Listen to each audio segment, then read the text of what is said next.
अस्सलाम वालेकुम। जी वालेकुम अस्सलाम वरहमतुल्लाहि वबरकातुहू। ये कैसे, उम्मीद आप खैरियत से होंगे। आवाज़ आ रही है आपको सही? जी सर, आवाज़ क्लियर है बिल्कुल। ये हमारा जो आज फर्स्ट डे है उसमें एक तो सीरत का है। ये हमारा लेक्चर जो है सीरत पे है।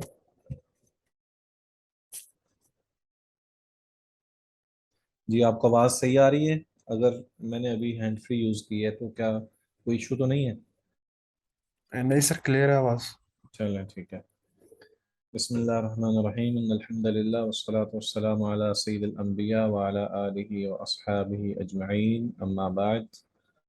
अ, हमारा जो आज का टॉपिक है वो सीरत का है, और इंशाल्लाह हम सीरत के हवाले से पढ़ेंगे। अल्लाह ताला हमारे लिए इसको आसान कर दे और बायस बरकत बना दे और हमारे लिए मुफीद बना दे। सीरत के बारे में अ, उसका जो सबसे पहला लफ्ज़ सीरा, उसका माना मतलब अगर हम समझना चाहें तो उसका मतलब ये है कि कोई चलन, चाल चलन, कोई तरीका, कोई सलीका, कोई रास्ता। इस तरह के मुतरादफ अल्फाज जो हैं वो इस हवाले से इस्तेमाल किए जाते हैं। लेकिन बाद में इसको जब सीरत के इस लफ्ज़ को इस्तेमाल किया गया ज़्यादातर, तो उसको नबी अकरम सल्लल्लाहु अलैहि वसल्लम के साथ ख़ास कर दिया गया। अव्वलन इसमें मगाज़ी का लफ्ज़ भी इस्तेमाल होता था। तो बाज़ लोग इन दोनों अल्फाज को यकजा करके अस्सियर वल मगाज़ी का लफ्ज़ इस्तेमाल करते थे। गज़वा से, यानी जो नबी अकरम सल्लल्लाहु अलैहि वसल्लम ने गज़वात किए हैं, उन गज़वात की वजह से गज़वा को जब कलम बंद किया गया, उसकी तारीख़ को और हिस्ट्री को, तो उसको मगाज़ी के नाम से भी याद किया गया। इसीलिए आप देखेंगे कि जो अवाइल कर्न में, यानी पहली सदी हिजरी में जो किताबें लिखी गई हैं उनको मगाज़ी का नाम भी दिया गया है। तो अस्सीरा कहें या अलमगाज़ी कहें, ये पहले दौर में इसमें एक ही माना था, यानी मुतरादफ थे ये दोनों। तो बाद में इसको जो सही तौर पर इसको बाकायदा तौर पर नबी अकरम सल्लल्लाहु अलैहि वसल्लम के साथ ख़ास किया गया है, तो उसमें सीरा का लफ्ज़ जो है ये नबी अकरम सल्लल्लाहु अलैहि वसल्लम के साथ कर दिया गया, और उसमें मगाज़ी भी शामिल हो गए। बाज़ जो हैं वो इसको अलग अलग भी देखते हैं, कुछ इसको सीरा के नाम से याद करते हैं, कुछ इसको मगाज़ी के नाम से भी याद करते हैं। तो हर एक का अपना अपना अंदाज था, जिसके मुताबिक उसने जो उसे मुनासिब लगा, उसने इस लफ्ज़ को इस्तेमाल और इख्तियार किया। मैं आपसे चंद चीज़ें शेयर करूँगा, उसके बाद मैं आपसे कुछ राय भी चाहूँगा कि हमने क्या पढ़ना है सीरा के हवाले से। इस वक्त जो दुनिया के अंदर ये लफ्ज़ अगर इस्तेमाल होता है तो वो उसका मकसद सिर्फ एक है कि नबी अकरम सल्लल्लाहु अलैहि वसल्लम की ज़िंदगी, हालात ज़िंदगी, और उसके यानी उसके साथ मिले हुए जो भी असबाक हैं, उन तमाम को अस्सीरा के नाम से याद किया जाता है, या उर्दू में हम सीरत नबवी कहते हैं, या खाली सिर्फ सीरत के लफ्ज़ से ही हम याद करते हैं। लेकिन जब हम इस लफ्ज़ को किसी के साथ अटैच कर दें, तो फिर इसको किसी और शख्स के साथ भी बयान किया जाता है। जैसे सीरत सहाबा, ये आम लफ्ज़ मुतरादफ इस्तेमाल होता है, यानी हम आम पढ़ते भी हैं कि जब हमने सहाबा की सीरत को पढ़ना है, उनकी हालात ज़िंदगी को जानने की कोशिश करनी है, तो उस मौके पे हम सीरत सहाबा कहते हैं, या सीरत अबू बकर सिद्दीक, या सीरत उमर फ़ारूक, इस तरह करके ना। तो अगर सिर्फ अस्सीरा का लफ्ज़ हो तो वो नबी अकरम सल्लल्लाहु अलैहि वसल्लम के साथ ख़ास है, और अगर हम इसको अटैच कर दें इसके साथ कि ये किसी सहाबी या किसी ताबी या किसी भी शख्स के हवाले से, तो वो उसके साथ ख़ास हो जाता है। तो ये तो थी सीरत के लफ्ज़ का माना व मफ़हूम। इसके बाद हम आगे बढ़ते हैं तो सीरा के मुख्तलिफ़ पहलू हैं। सीरा के मुख्तलिफ़ पहलुओं में से कबल अज़ इस्लाम भी है। ये मैं आपको वैसे ये बताना चाहूँगा कि इसको दो दो तरह से तकसीम किया गया है। यानी एक तकसीम ये है क़ब्ल अज़ हिजरत, और एक तकसीम ये है बाद अज़ हिजरत। जब हम सीरत को आगे पढ़ने के लिए, समझने के लिए तकसीम करते हैं, उसको डिवाइड करते हैं पोर्शंस में, तो उसमें एक है क़ब्ल अज़ हिजरत और दूसरा है बाद अज़ हिजरत। तो आम तौर पर हम जब उसकी तारीख को बयान करते हैं तो कहते हैं मसलन 10 बेसत नबवी, 10 बेसत नबवी। तो अमूमन ये ख्याल किया जाता है कि बेसत नबवी के बाद जो 13 साला दौरे मक्की है उसको क़ब्ल अज़ बेसत कहते हैं, और जो हिजरत के बाद का दौर है उसको बाद अज़ हिजरत कहा जाता है, जो 10 साला ज़िंदगी है। तो एक तकसीम तो ये है। दूसरी तकसीम ये है कि इसको एक और अंदाज से तकसीम किया जाता है, और वो ये है कि इन तमाम के मुख्तलिफ पोर्शन बनाए जाते हैं। जैसे मगाज़ी है, यानी जिस तरह सुनन के अंदर मुख्तलिफ अबवाब बंदी की जाती है, और ये तहारा है, ये सलात का बाब है, ये हज का बाब है, इसी तरह नबी अकरम सल्लल्लाहु अलैहि वसल्लम की ज़िंदगी के मुख्तलिफ गोशे हैं, उनको बयान किया जाता है। उसमें सबसे पहले मसलन विलादत है, विलादत के बाद फिर लड़कपन है, उस लड़कपन में जो है वो उसके बाद फिर तिजारत का पोर्शन आ जाता है, तिजारत के बाद फिर निकाह का पोर्शन आ जाता है, उसके बाद निकाह के बाद फिर इब्तदा में बेसत नबवी का बाब आ जाता है। बेसत नबवी के बाद जो सबसे अहम है वो नबी सल्लल्लाहु अलैहि वसल्लम की इब्तदाई 3 साल दौर, जहाँ जो कि खामोशी के साथ, यानी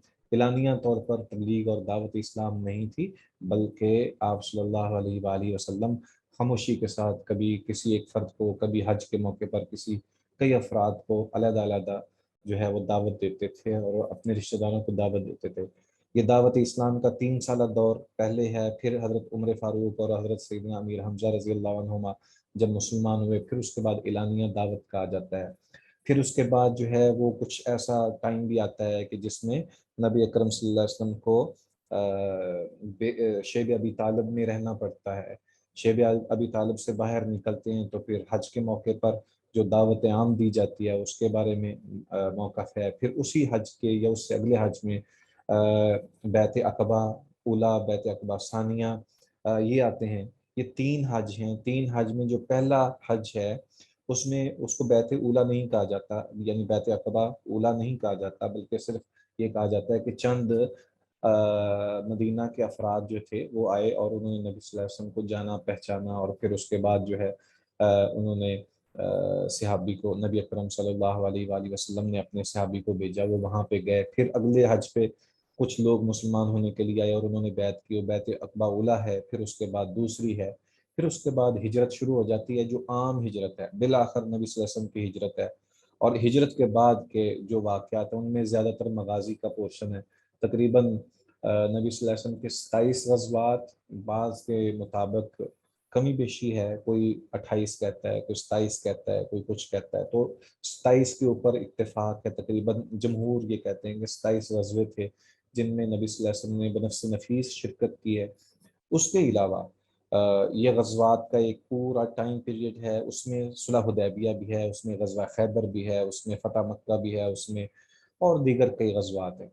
तो उसके बाद एक ऐसा वक्त आता है कि जिसमें, जिसको हम कहते हैं कि नबी अकरम सल्लल्लाहु अलैहि वसल्लम के पास वफ़द आते थे, आमुल वफ़ूद जिसको हम कहते हैं। ये वफ़द, ये आमुल वफ़ूद वो टाइम है जब नबी अकरम सल्लल्लाहु अलैहि वसल्लम जो हैं वो फ़तह मक्का कर चुके थे, मक्का फ़तह कर चुके थे, और उसके अलावा दीगर कई इलाके जो हैं वो मुसलमान हो चुके थे। तो फिर मुख्तलिफ वफ़ूद आए नबी अकरम सल्लल्लाहु अलैहि वसल्लम के पास। 7वीं हिजरी में आपने खतूत भी लिखे इस तरह, और ये आमल वफूद 9वीं हिजरी है। उसके बाद फिर आप सल्लल्लाहु अलैहि वसल्लम का हज है, और हज के बाद आपका, आपकी वफ़ात का तज़किरा और आपके वसाया वगैरह, ये एक तकसीम इस अंदाज से है। तो इसी तरह कई मुख्तलिफ तकसीमात करते हैं इन सीरत के मुख्तलिफ पहलुओं की। आपको जो तकसीम एक मैं जो बताने जा रहा हूँ, जो अहम तरीन भी है, उसमें एक तकसीम ये है कि नबी सल्लल्लाहु अलैहि वसल्लम की सीरत का वो पहलू جو جہاد سے پہلے کا تھا اور وہ پہلو جو جہاد کے بعد کا تھا۔ ایک ہے نبی صلی اللہ علیہ وسلم کے شمائل، شمائل میں وہ خصوصیات یا خوبصورتیاں ہیں نبی صلی اللہ علیہ وسلم کی جو ذاتی زندگی کے اعتبار سے ہیں، یعنی آپ کی ذات کیسی تھی، آپ کا جسم، آپ کا چہرہ، آپ کا اٹھنا بیٹھنا، آپ کے کپڑے کیسے تھے، آپ کی خوشبو کیسے تھی، یہ بھی ایک تقسیم ہے۔ اس میں ام معبد والا وہ ہجرت کے موقع پر جو قصہ ہے وہ بہت خوبصورت قصہ ہے۔ اسی طرح اور بھی کئی ایسے نبی صلی اللہ علیہ وسلم کے ذاتی فضائل و خصائل اور آپ کے حوالے سے بہت ساری ایسی چیزیں ہیں وہ موجود ہیں۔ اسی کے ساتھ ہی کچھ اور بھی چیزیں جو ہیں وہ بھی شامل حال ہیں، یعنی یہ شمائل کی سیرت الگ ہے، اور اسی طرح نبی صلی اللہ علیہ وسلم کے اخلاق کا جو ایک پورشن ہے وہ بہت ہی مختلف ہے اور وہ الگ ہے، وہ نمایاں بھی ہے۔ ہماری زندگی میں اس کے اثرات بھی زیادہ ہیں کہ آپ صلی اللہ علیہ وسلم کا اخلاق کیسا تھا، کردار کیسا تھا۔ تو یہ بہت ساری چیزیں ہیں جو کہ اس حوالے سے ہیں۔ میں آپ سب سے یہ چاہوں گا، ایک تو آپ اپنی اٹینڈنس جو ہے وہ لگا لیں چیٹ میں، آپ اپنا نام لکھیں، اور دوسرا آپ کو جو زیادہ ٹاپک اپیل کرتا ہے نبی صلی اللہ علیہ وسلم کی ذات کے حوالے سے وہ ساتھ لکھتے جائیں، اور آپ کس تقسیم کو سمجھنا چاہتے ہیں، پڑھنا چاہتے ہیں، اس کو بھی جانیں، اس کو مطلب اس کو بھی لکھیں، تاکہ میں ساتھ ساتھ جو ہے اس کے حوالے سے بھی ہم اسی کو زیادہ فوکس کریں گے اور اس پہ ہی ہم زیادہ بات کریں گے، اگرچہ ہم باقی سیرت کے حوالے سے بھی جاننے کی کوشش کریں گے انشاءاللہ العزیز۔ تو کائنڈلی آپ اپنی جو آپ کی اپنی پریفرنس ہے اس کو آپ تھوڑا سا واضح کر دیں، نبی صلی اللہ علیہ وسلم کے کس پہلو کو آپ جاننا چاہتے ہیں اور اس کو پڑھنا چاہتے ہیں، آپ کو پسند ہے، وہ ساری آپ ساتھ لکھتے جائیں۔ میں آپ کو قبل از ولادت کے حوالے سے بھی بہت ساری چیزیں ہیں جو نبی صلی اللہ علیہ وسلم کے حوالے سے موجود ہیں، ان میں بشارتیں بھی ہیں جن کا میں نے آپ کے ساتھ ذکر نہیں کیا۔ دوسرا، نبی صلی اللہ علیہ وسلم کی ایک مکی زندگی ہے، مکی زندگی میں قبل از بعثت کی وہ زندگی جس میں آپ صلی اللہ علیہ وسلم کی تجارت بھی ہے، اور آپ صلی اللہ علیہ وسلم صادق و امین کے نام سے جانے پہچانے جاتے ہیں۔ اسی دور میں بیت اللہ کی تعمیر کا واقعہ بھی رونما ہوا ہے جس میں نبی صلی اللہ علیہ وسلم نے جھگڑے ختم کیے۔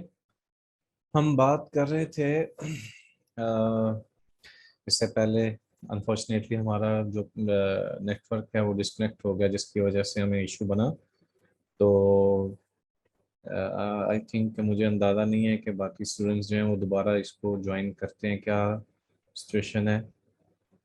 میں نے آپ سے جو لاسٹ میں بات کی تھی وہ کیا تھی، آپ کو یاد ہے؟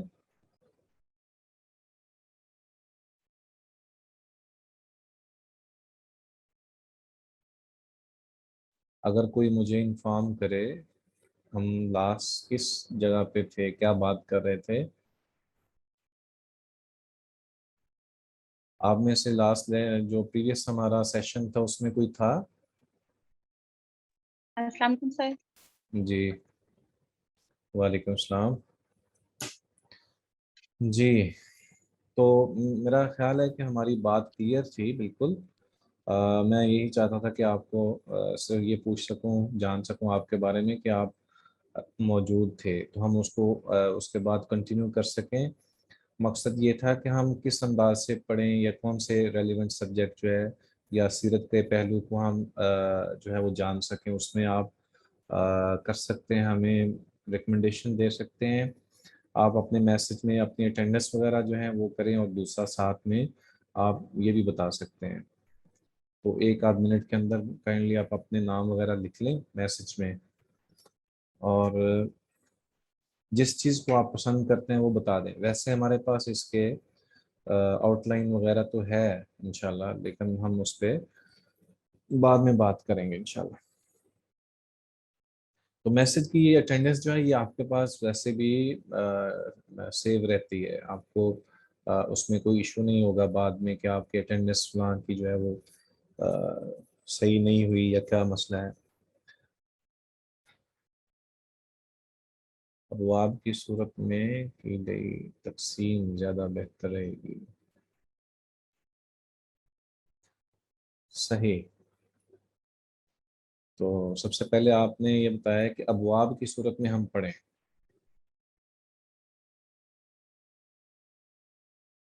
अखलाक, मामलात।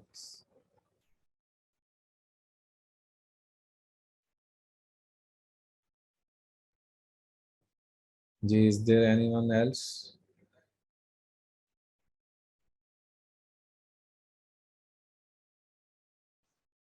डेली लाइफ, नबी सल्लल्लाहु अलैहि वसल्लम की रोज़ाना रोज़मर्रा की ज़िंदगी। देखें, नबी सल्लल्लाहु अलैहि वसल्लम की जो ज़िंदगी है वो बहुत ही खूबसूरत ज़िंदगी थी ना। आपकी एक ज़िंदगी वो है जो इबादत के साथ भरपूर है, एक ज़िंदगी वो है जो कुफ़ार के साथ, आपके जिहाद के साथ मुंसलिक है, एक ज़िंदगी वो है जो घरेलू ज़िंदगी है, एक ज़िंदगी वो है जिसमें आप सल्लल्लाहु अलैहि वसल्लम मुनाफिकीन के खल्फशार के साथ नबर्द आज़मा हैं। इसी तरह यानी आप सल्लल्लाहु अलैहि वसल्लम की ज़िंदगी के मुख्तलिफ़ हालात व अहवाल हैं और कैफ़ियत हैं, तो उन तमाम के अंदर हुस्न है। कुरान मजीद आप जब पढ़ते हैं तो आपको अंदाज़ा हो जाता है कि कुरान मजीद में बार बार किन किन चीज़ों का तज़किरा आ रहा है, और वो फिर जो है वही सबसे अहम चीज़ें हमारे सामने आती हैं। हमारी ज़िंदगी का ये मामूल भी है, हम उसी लाइफ टाइम से जो है हम गुज़र रहे होते हैं, तो हमें नबी सल्लल्लाहु अलैहि वसल्लम की सीरत से बहुत कुछ सीखने को मिलता है। चलें, मैं जो आपने अभी तक दो स्टूडेंट्स ने या तीन तीन ने हमें जो कहा है, जी, नबूवत से पहले से तरबियत से शुरू कर लें।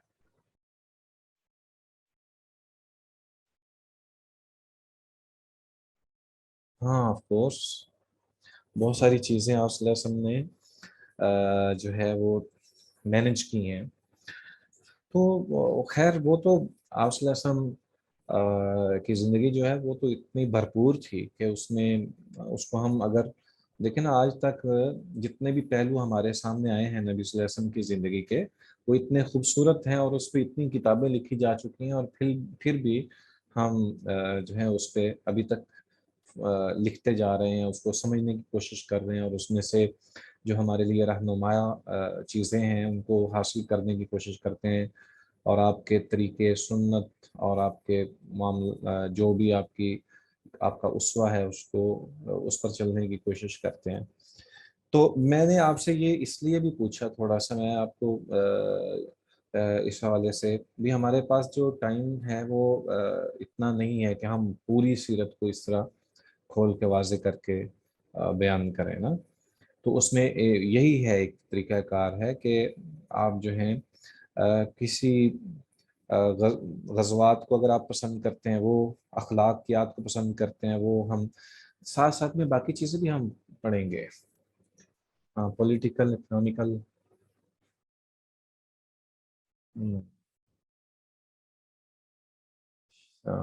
सही है, बिल्कुल सही है, सियासी तौर पर मैं आपको अब रिकमेंडेशन दूंगा। ये जितनी चीज़ें आप सारी बोल रहे हैं उसमें मैं आपको कुछ बुक्स भी जो हैं वो उनकी तरफ भी आपको बताऊंगा, ताकि हाँ, ताकि हमें जो है वो बहुत सारा नॉलेज वहाँ से मिल जाए। कुछ चीज़ें हम यहाँ पे बैठ के समझने की कोशिश करेंगे, लेकिन आपने अपना हासिल मुताला जो है उस पर अमल करना है इंशाल्लाह।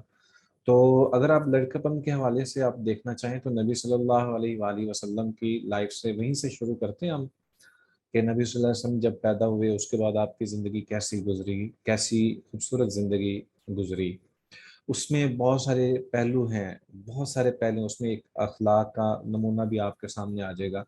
तो बिस्मिल्लाहिर्रहमानिर्रहीम, हम स्टार्ट करते हैं। ये सारी चीज़ें मेरे सामने हैं, अभी और भी कोई इसमें कहना चाहे तो वो बता सकता है। दरमियान में भी आप हमें मैसेज कर सकते हैं कि जी इस पे भी थोड़ी सी बात होनी चाहिए। तो चूंकि ये सारी चीज़ें मेरे सामने आ गई हैं, इस पे हम जहाँ से भी स्टार्ट करेंगे इंशाल्लाह नबी सल्लल्लाहु अलैहि वसल्लम की ज़िंदगी के हवाले से, वहाँ से जो जो चीज़ें आती जाएंगी वो आपके इल्म में आ जाएंगी इंशाल्लाह। तो सबसे पहली बात तो ये है कि नबी अकरम सल्लल्लाहु अलैहि वसल्लम आमुल फील को पैदा हुए। आप अलैहिस्सलातु वस्सलाम की विलादत बासआदत जो है उसके हवाले से कोई ख़ास तारीख़ मुतय्यन हमारे सामने नहीं है, और अरब का जो तरीक़ाकार था वो साल को वाक़यात के एतबार से याद किया करते थे। तो इसी बिना पर चूँकि हाथियों का जो वाक़या रूनुमा हुआ था जिसमें सूरह फ़ील है लीलाफ़ अलम तरा कैफ़ फ़अल रब्बुका बिअस्हाबिल फ़ील, तो उसको सामने रखते हुए जो है अरब ने उसी वाक़े को सामने रखा और हाथियों वाले साल को सामने रखते हुए नबी अकरम सल्लल्लाहु अलैहि वसल्लम की विलादत बासआदत का तज़किरा किया। अब मौर्रिखीन और सीरत नगार जो होते हैं वो उसमें ज़ाहिर बात है कि वो अंदाज़ा लगाते हैं कि आप अलैहिस्सलाम ने चूँकि पीर का दिन फरमाया है कि मैं पीर के रोज़ पैदा हुआ, तो आमुल फ़ील में पीर का रोज़ किन किन तवारीख़ को आता है, वो कौन सी तारीख़ें बन सकती हैं, उस पे फिर हर एक की क्या सराई होती है। तो आपके इल्म में है कि हमारे पास कैलेंडर जो है हिजरी कैलेंडर वो थोड़ा सा मुख्तलिफ है और मुश्किल भी है, चूँकि उसमें कभी दिन जो है वो 29 का आ जाता है, कभी 30 का आ जाता है और इसी तरह जबकि दूसरे जो ग्रेगोरियन कैलेंडर है उसमें तो फिक्स है ना कि ये फरवरी का महीना इतने दिन होंगे और इतना ये होगा, वो सारा कुछ उसने उन्होंने पहले से ही उसको मुरतब किया है अपने सूरज के एतबार से।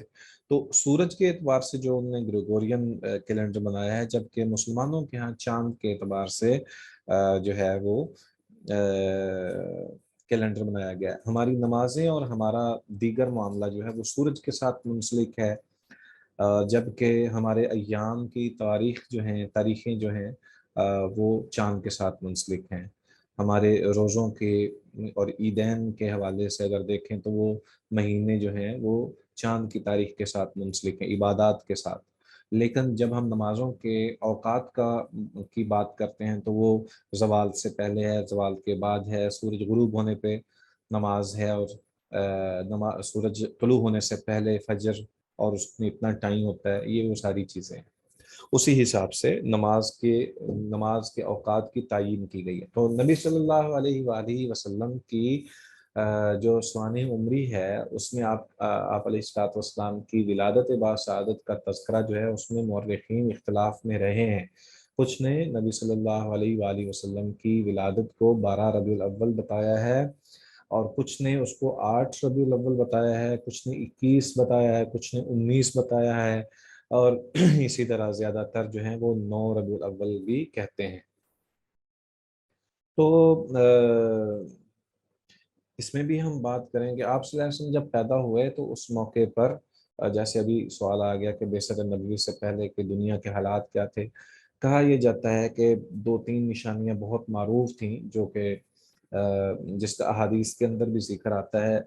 एक तो ये कि ये जो हाथियों वाला जो वाक़या रूनुमा होता है और उसमें शिकस्त होती है, ये एक बहुत बड़ी दलील थी इस बात की कि अब इस इलाके की तरफ कोई शख्स जो है वो इस पे सल्तनत हासिल नहीं कर सकता या सुल्ता या हुकूमत या इसको ताराज नहीं कर सकता। तो एक तो ये सबसे बड़ा वाक़या रूनुमा हुआ और दूसरा वाक़या जो अहादीस के अंदर बयान हुआ है नबी सल्लल्लाहु अलैहि वसल्लम की वलादत के हवाले से कि हज़ार साल से या हज़ारों साल से आग जो है वो जल रही थी। ये पारसियों की आग जो फ़ारस के इलाके में, चूँकि फ़ारस ईरान के इस पूरे इलाके को कहा जाता था जिसमें अफ़गानिस्तान भी शामिल था, तो इस पूरे इलाके में पारसियों का मज़हब था। तो पारसियों के जो किंगरे थे, जो फ़ारसियों का मज़हब है, तो उसकी आग जो है वो हज़ारों सालों से जल रही थी। तो वो जब नबी सल्लल्लाहु अलैहि वसल्लम पैदा हुए, तो वो आग जो है वो बुझ गई, अचानक बुझ गई। तो फिर उन्होंने आपस में ये इस बात की तरफ देखा, कोशिश की कि कौन-सा ऐसा वाक़या रूनुमा हुआ है जिसकी वजह से ये काम हुआ। तीसरी निशानी नबी सल्लल्लाहु अलैहि वसल्लम के वलादत के हवाले से जो सबसे मारूफ भी है कि जब नबी सल्लल्लाहु अलैहि वसल्लम की विलादत हुई तो पहले जो जिन होते थे या शयातीन होते थे वो आसमानों की खबरें चुराया करते थे, वहाँ जाके आसमान के साथ कान लगा के फरिश्तों की आवाज़ों को सुनकर वापस आके अपने काहनों को बताया करते थे और वो फिर लोगों के अंदर एक एक सच्चाई होती थी और उसमें 100 झूठ मिलाकर लोगों के यहाँ अपनी बात को जो है वो साबित कर रहे होते थे, जिसकी वजह से फिर लोग जो हैं वो बहक जाते थे या यूं कह लें झूठ पर वो इत्तिफा कर लेते थे। तो नबी अकरम सल्लल्लाहु अलैहि वसल्लम की पैदाइश के साथ ही जो सबसे अहम मसला हुआ वो ये हुआ कि आसमान की तरफ फरिश्तों जो है वो जिन्नों का जाना ममनू हो गया। تو جیسے ہی کوئی جن وہاں جاتا تو وہاں سے ستارے ٹوٹ کر ان کو شہاب ثاقب کے طور پر پڑھتے، جس کی وجہ سے پھر وہ واپس آ جاتے۔ تو انہوں نے یہ سوچا، آپ نے سورہ جن بھی پڑھی ہے تو اس میں یہ واقعہ جو ہے وہ بڑے خوبصورت انداز سے بیان ہوا ہے کہ انہوں نے کہا کہ دیکھو کون سا واقعہ رونما ہوا ہے، تو پھر جن بھی اس میں اسلام قبول کرنے والے تھے۔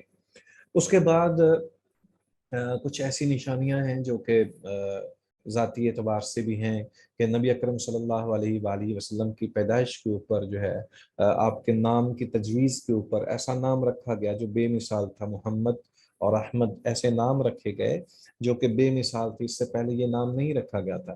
تو لوگوں نے پوچھا عبد المطلب دادا سے کہ آپ نے کیا نام رکھا ہے اپنے پوتے کا؟ تو انہوں نے کہا کہ ہم نے اس کا نام محمد رکھا۔ تو انہوں نے کہا اس کا کیا معنی ہے؟ تو نبی اکرم صلی اللہ علیہ وآلہ وسلم کے حوالے سے یہ چند چیزیں ولادت کے حوالے سے ہیں۔ پھر اس کے بعد آپ کے علم میں ہے کہ آپ علیہ الصلوۃ والسلام یتیم پیدا ہوئے۔ نبی اکرم صلی اللہ علیہ وسلم کے والد مکرم جو ہیں وہ کچھ عرصہ پہلے آپ کی پیدائش سے پہلے جو ہے وہ فوت ہو چکے تھے، اور پھر اس کے بعد 6 مہینے کے یا 6 سال کی عمر میں جب نبی کرم صلی اللہ علیہ وآلہ وسلم اپنی والدہ ماجدہ کے ساتھ 6 سال کی عمر میں گئے تو والدہ بھی فوت ہو گئی۔ تو اس موقع پر آپ کی جو لونڈی تھیں جو آپ کے حصے میں والد کے بعد آئی تھیں، ام ایمن رضی اللہ تعالی عنہا، جن کا تعلق حبشہ سے تھا، اور بعد میں وہ سیدنا زید بن حارثہ رضی اللہ تعالی عنہ کی بیوی بنی، جن سے اسامہ بن زید پیدا ہوئے۔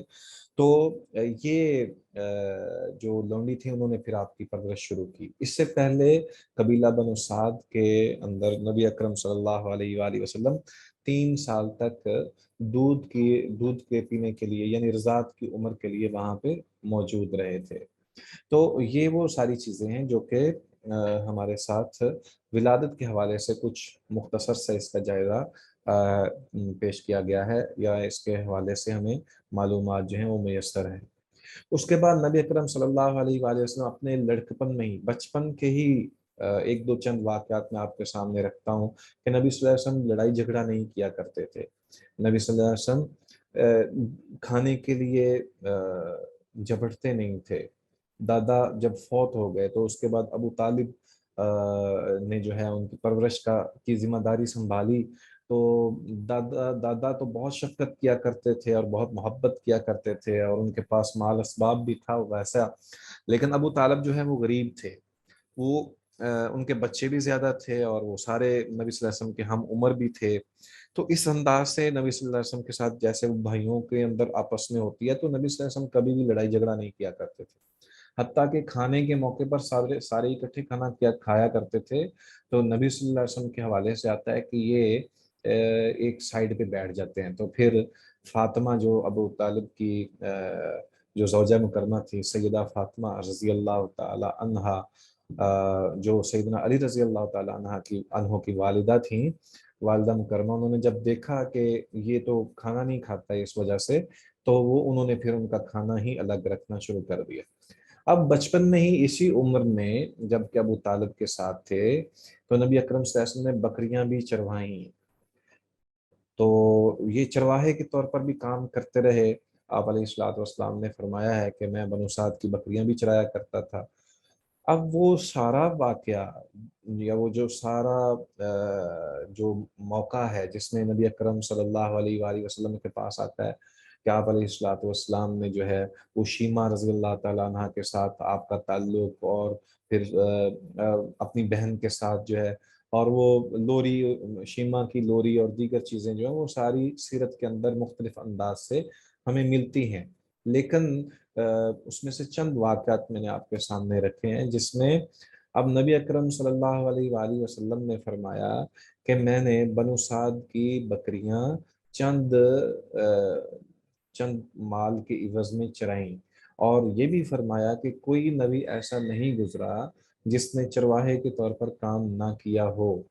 اور یہ اللہ تعالیٰ کی طرف سے ایک حکمت بھی ہے کہ جو بکری ہوتی ہے یہ کمزور بھی ہوتی ہے، اور یہ کبھی ادھر کبھی ادھر، اس نے مطلب ایک جگہ پر نہیں رہنا ہوتا۔ تو اس صورتحال میں जो चरवाहा होता है ना तो उसको सख्त ज़रब लगा सकता है कि उसकी हड्डी वगैरह ना टूट जाए, ना ही उसको वैसे छोड़ सकता है कि उसको वो जहाँ चाहे मर्जी, तो उसको बार बार पकड़ के लाना और मारना भी नहीं है। तो ये पैगम्बराना सिख्त भी है कि जो पैगंबर अपने उम्मती को इस अंदाज से लेकर चलते हैं कि वो बार बार कभी इधर कभी उधर जाते हैं, लेकिन पैगंबर फिर भी उनको पकड़कर सिराते मुस्तकीम पर चलाते हैं। तो ये एक तरबियती मामला भी है। तो नबी अकरम सल्लल्लाहु अलैहि वसल्लम ने फरमाया कि मैं बनु साद की बकरियां चंद पैसे या चंद दिरहमों दिनार की बस जो है वो चराया करता था। तो इसमें ये सबसे पहली बात तो ये हमें समझ आती है कि इंसान जिस हालत में हो उसको खुद कफालत जो है वो अपनी खुद कफीली जो है उसको सामने रखना चाहिए। अब आप अलैहिस्सलाम को जब पता चला कि मेरे वालिदैन फौत हो चुके हैं, तो आप अलैहिस्सलाम ने ये नहीं है कि इक्तिफा किया कि ठीक है अब अबू तालिब की तरफ से जो माल मिल रहा है बस ठीक है उसी पर ही कफायत करते हैं, कनाअत करते हैं, नहीं बल्कि आप अलैहिस्सलाम ने अपने आप को मशगूल किया और अपना खर्चा खुद उठाने की कोशिश की। और चचा अबू तालिब की भी बाद में जो है वो खिदमत भी की, यानी उनकी मुआवनत भी होती रही साथ साथ। तो ये सिलसिला ऐसा रहा। उसके बाद नबी अकरम सल्लल्लाहु अलैहि वसल्लम का लड़कापन का वो चंद एक वाक़यात आते हैं। उनमें से एक तो ये है कि नबी अकरम सल्लल्लाहु अलैहि वसल्लम शुरू से ही जो ऐसी महफिलें होती थी जो कि फजूलियात महफिलें होती, फजूल महफिलें होती हैं, तो ऐसी महफिलों में जाना नबी सल्लल्लाहु अलैहि वसल्लम को पसंद नहीं था। तो एक दिन ऐसा हुआ कि किसी ने आपको इस बात पर आमादा किया कि आप ज़रूर चलें। तो नबी सल्लल्लाहु अलैहि वसल्लम ने कहा अच्छा चलें ठीक है चलते हैं, लेकिन आप उस मौके पर ऐसे आपकी आंख लगी कि वो वक्त गुजर गया जो लहवुल अब का था, और फिर नबी अकरम सल्लल्लाहु अलैहि वसल्लम वहाँ पे नहीं गए। तो इसका मकसद यही था कि नबी सल्लल्लाहु अलैहि वसल्लम को अल्लाह ताला की तरफ से महफूज रखा गया। अब हमारे पास 10 मिनट हैं या 9 मिनट हैं, उनके अंदर मैं एक वाक़या आपके सामने पेश करना चाहता हूँ जिसको कुरान मजीद ने भी बयान किया है। शक्के सदर का वाक़या है कि नबी अकरम सल्लल्लाहु अलैहि वसल्लम के लड़कपन में ही आपका सीना जो है खोलकर फरिश्तों ने आपका दिल निकाला, और दिल निकाल कर उसको एक चांदी का तख्त था, ट्रे जिसको हम कहते हैं, उस तख्त के अंदर उसको रखा गया। उसका फिर उसको खोल कर उसकी सफाई की गई, और उसमें से जो कीने और बुग़्ज़ वाली और दीगर आलाइशें थी उनको निकाला गया। फिर उसको पानी के साथ धोया गया। गालिबन वो पानी जमजम का, मुझे अब याद नहीं है कि वो पानी कौन सा था। उस जमजम के पानी से उसको धोकर फिर दोबारा उसी जगह पर नबी सल्लल्लाहु अलैहि वसल्लम के सीने में रखा गया, और ऊपर से उसको सीने को सिया गया। और ये सारी कैफियत ऐसी थी कि जिसमें नबी अकरम सल्लल्लाहु अलैहि वसल्लम अपने सारे मामलात को देख भी रहे थे। तो ये वाक़या बिल्कुल वाज़ेह है और ये हक़ाइक़ पर मबनी है, और इसको कुरान मजीद ने भी बयान किया है कि शक्के सदर जो है ये रूनुमा हुआ था, और ये मारूफ है। इसी तरह नबी अकरम सल्लल्लाहु अलैहि वसल्लम की इस लड़कपन में ही एक वाक़या रूनुमा हुआ कि दो फरिश्ते आए, और दो फरिश्तों ने उनके हाथ में एक तराजू था। तो उन दोनों में से एक ने शक्के सदर का वाक़या 2 बार हुआ, नहीं वो मेराज की बात है, जो मेराज के हवाले से बात है ना, उसकी है, उसके हवाले से कि मेराज 2 दफ़ा हुई है या 1 दफ़ा हुई है। अच्छा, तो नबी अकरम सल्लल्लाहु अलैहि वसल्लम को तराजू के एक पलड़े में रखा गया और दूसरी तरफ एक आम आदमी रखा गया। तो वो तराजू का पलड़ा जो है जो नबी सल्लल्लाहु अलैहि वसल्लम की तरफ था वो झुक गया। फिर उसके बाद दोबारा 2 आदमी रखे गए, फिर 10 आदमी रखे गए।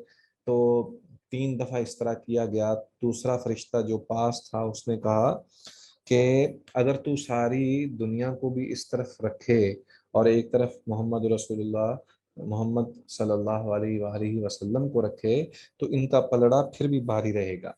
और तीसरी मर्तबा उस फरिश्ते ने बहुत सारे लोगों को दूसरे पलड़े में रखा। नबी सल्लल्लाहु अलैहि वसल्लम बयान करते हैं कि मैं जब उनकी तरफ देखता था तो मुझे ये खदशा था कि उनमें से कोई उस तराजू से गिरकर मेरे ऊपर ही ना आ गिरे। तो इस वजह से, यानी वो इतना ऊपर चले जाते थे, तो जाहिर बात है कि वो तराजू भी बड़ा होगा, फरिश्तों ने उसको उठाया होगा, और नबी सल्लल्लाहु अलैहि वसल्लम, तो ये वाक़या भी सीरत के इस लड़कपन के मौजू के साथ मुंसलिक है, और उसमें नबी सल्लल्लाहु अलैहि वसल्लम के हवाले से ये बात सामने आती है। इसी दौरान में इसी दौरान में और भी बहुत सारे वाक़यात रूनुमा होते हैं, जिनमें बरकत की बात है कि नबी सल्लल्लाहु अलैहि वसल्लम जहाँ होते वहाँ पे बरकत होती। और जो आप अलैहिस्सलातु वस्सलाम बनु साद कबीले में थे, तो उस बनु साद कबीला, जाहिर है कि ये शीर खारगी की वजह से नबी सल्लल्लाहु अलैहि वसल्लम के वो रज़ाई वालिदैन बनते हैं, हारिस और जो है उम्मे साद जो हैं रज़ी अल्लाह अन्हुम। और आपका एक भाई जो है वो भी वहाँ पे बाद में मुसलमान हो गए। तो ये सारा वाक़या जो है वो रज़ाई कबीले की वजह से नबी सल्लल्लाहु अलैहि वसल्लम ने बाद में एक मौके पर उनको बहुत इनाम इकराम से भी नवाजा।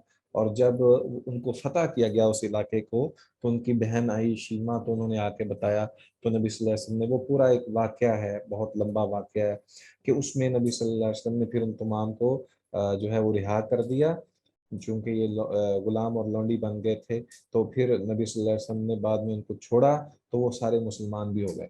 तो इस तरह के दीगर कई वाक़यात हैं जो कि सीरत के साथ मुंसलिक हैं।